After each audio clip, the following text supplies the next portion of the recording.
You have just witnessed. I filed my certificate of candidacy for president just now. So I guess that makes it all official, and so now if you would like to ask any questions, I'll be ready to take a couple of questions. Yes, please.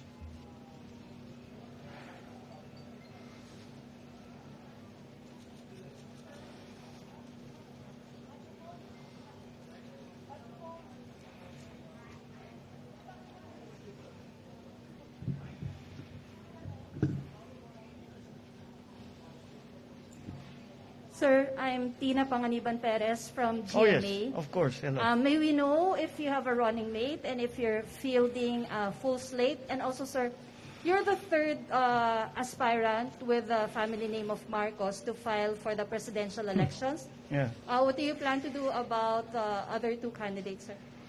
Okay. Well, right now, from the part I filed under Partido Federal ng Pilipinas, and as of now, no one has filed for vice president under PFP. And I'll be very candid with you. The reason why that is that the original plan was for us to adopt PRRD for our vice presidential candidate. Pero sa mga nangyari noong nakaraang Sabado, nagbago lahat ng plano. Kaya't ngayon, nagkukonsulta kami, yung partido, at siyempre lahat ng ating mga ibang kasamahan na kung anong dapat gawin and what do we do now. And so that is where it is. Yung sa Senado naman, we will be providing you with a list of our senatorial candidates in the very near future, within days from now. Kung mapupuno ang yung 12 na punong slate, I cannot say for sure yes, but at the very least, siguro we will field 7, 8, maybe 9 candidates at the very least. Baka mabuo pa nga yung 12. Sorry?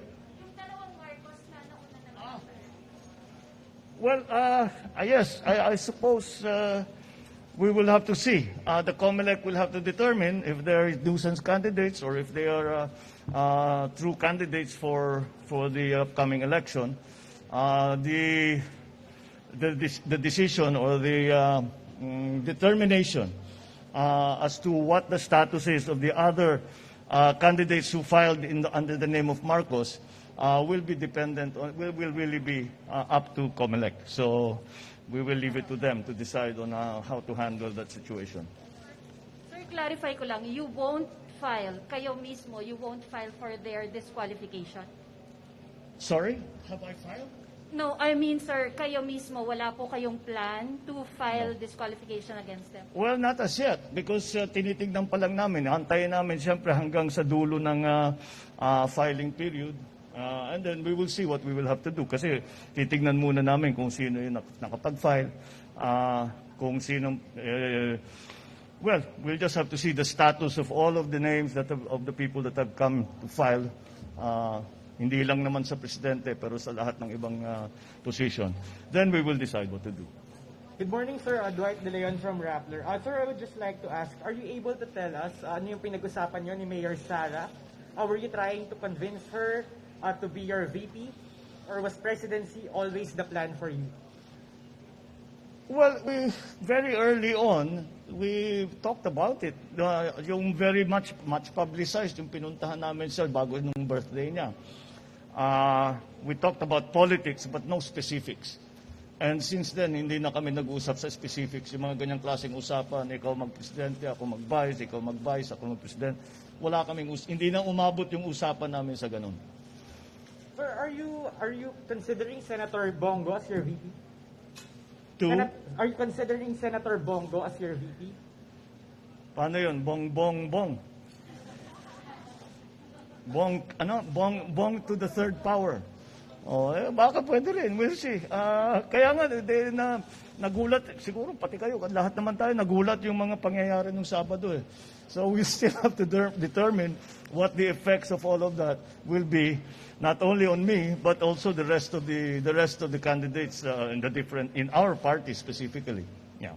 So ano pong mangyayari doon sa motion for reconsideration ninyo for the VP protest? Is that considered withdrawn with your filing of COC? I believe the Miriam doctrine is when you take your oath that you abandon. Rather, it becomes moot. It becomes moot. The protest becomes moot after the election when you have won your position and you take your oath. And last question, and this is from our reporter covering you. Are you willing to accept more media interviews where you can be asked about your father's martial law? I have never refused any interview on any basis whatsoever. I don't know where that's coming from. When have I refused to answer questions about anything? So if we ask po sana for an interview with you, you would accept? Well, my comment to other people always is, if you have something new to ask me, mahirap naman if we will be having the same conversation I've been having for 35 years. But of course, I do not know where that comes from. I have never turned down an interview.